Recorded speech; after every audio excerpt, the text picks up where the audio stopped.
শতদিবস্য হব্যাবহ ইদং সবিধামগ্নি। এইখিনি ভৰাই লোৱাচোন।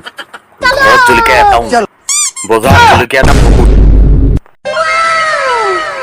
পেট ভৰা খাই ল। ঘৰত যাতে চৌকা জ্বলোৱা কথা নক। এই কি বেঙা বেঙিকে চাই আছ?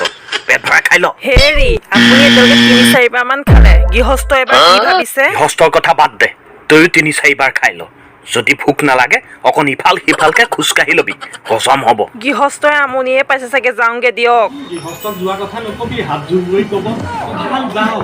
ৰিচেপশ্যনটো শেষ হ'বলৈতে অহা বস্তুখিনি লৈ যাম আৰু মোনা লগত লৈ আহিছোঁ খানা খাব পাৰিম। এইবোৰ তাৰ কাৰণে মানুহে দেখোন অনুষ্ঠান পাতিবলৈকে বাদ দিব। ই মই নোৱাৰো, লাজ লাগে দেই। ৰাজভৱনী নোৱাৰে।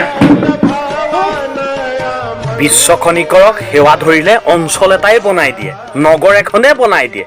তাই আকৌ সেই লোকৰ ৰিচিপশ্যনত বহা বস্তুখিনি টোপোলা বান্ধি ঘৰলৈ নিব নোৱাৰে।